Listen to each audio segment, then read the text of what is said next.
Hello friends, સ્વાગત છે તમારું અમારી ચેનલ ખાના પીના ફૂડ્સમાં। શ્રાવણ મહિનો ચાલી રહ્યો છે તો ઘણા લોકો શ્રાવણ મહિનામાં ઉપવાસ કરતા હોય છે, તો તેના માટે આજે આપણે બનાવીશું ફરાળી ભજીયા।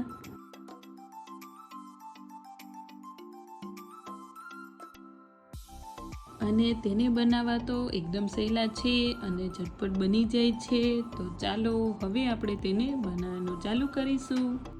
તો સૌથી પહેલાં આપણે એક પેન લઈ લેશું। પેનમાં આપણે 1 વાટકા જેટલો સામો એડ કરીશું, જેને ઘણા લોકો મોરૈયો પણ કહેતા હોય છે। પછી આપણે તેને આ રીતે ગેસની ફ્લેમને મીડિયમ ટુ લો રાખીને 2 મિનિટ સુધી શેકી લેશું। ત્યાર પછી સામો થોડો ઠંડો થાય એટલે આપણે તેને મિક્સર જારમાં એડ કરીને તેનો એકદમ ફાઇન એવો પાવડર કરી લેશું। ત્યાર પછી એ પીસેલા પાવડરને આપણે એક બાઉલમાં એડ કરી લેશું। મેં અહીંયા 4 થી 5 કલાક સુધી પલાળીને રાખેલા સાબુદાણા લીધા છે। પછી મેં આ રીતનું એક કાચું બટેકું લીધું છે, તેની આપણે છાલ ઉતારીને તેને આ રીતે ખમણી લેશું। હવે આપણે ખમણેલા બટેકાને આ રીતે પાણીમાં ધોઈ લેશું અને ત્યાર પછી તેનું બધું પાણી નિતારી લેશું।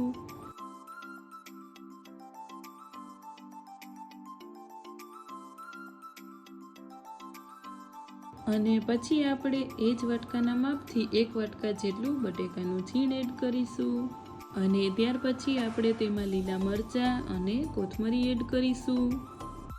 હવે મેં અહીંયા અડધા વાટકા જેટલા શેકેલા માંડવીના દાણા આ રીતે અધકચરા પીસીને લીધા છે। પછી આપણે અડધી વાટકી જેટલું દહીં એડ કરીશું। દહીં મેં અહીંયા મોડું લીધું છે। હવે આપણે તેમાં સ્વાદ પ્રમાણે મીઠું નાખીને એ બધી વસ્તુને એકદમ સારી રીતે મિક્સ કરી લેશું। આપણે તેમાં મસાલામાં બીજી કોઈ પણ વસ્તુ એડ નથી કરવાની। તમે જોઈ શકો છો આપણે તેનું આ રીતનું કઠણ એવું બેટર બનાવી લેવાનું છે। પછી આપણે તેને 5 મિનિટ સુધી સાઈડમાં ઢાંકીને મૂકી દેશું। ત્યાં સુધીમાં આપણે તેલ ગરમ કરવા માટે મૂકી દેશું।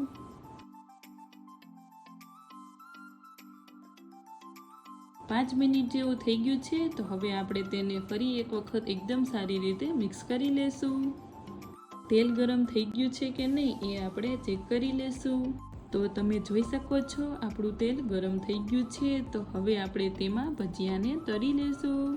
ભજીયા મૂકતી વખતે આપણે ગેસની ફ્લેમને એકદમ હાઈ રાખવાની છે અને ત્યાર પછી આપણે ગેસની ફ્લેમને મીડિયમ ટુ લો કરી દેશું। આ રીતે ભજીયા મૂકીને ત્યાર પછી આપણે તેને તરત જ હલાવવાના નથી। આપણે તેને થોડીવાર માટે ફ્રાય થવા દેશું અને ત્યાર પછી તેને ફેરવીને બધી બાજુથી તળી લેશું। આપણા ભજીયા આ રીતે ગોલ્ડન બ્રાઉન કલરના થાય એટલે આપણે તેને પ્લેટમાં કાઢી લેશું। તો તૈયાર છે શ્રાવણ મહિનાના ઉપવાસમાં ખાઈ શકાય તેવા ફરાળી ભજીયા। આપણે તેને માંડવીના દાણા અને ધાણાની ચટણી અને ટમેટો કેચઅપ સાથે સર્વ કરીશું। તો આ શ્રાવણ મહિનાના ઉપવાસમાં તમે એક વખત આ રેસીપી જરૂરથી ટ્રાય કરજો, તમને ખૂબ જ પસંદ આવશે।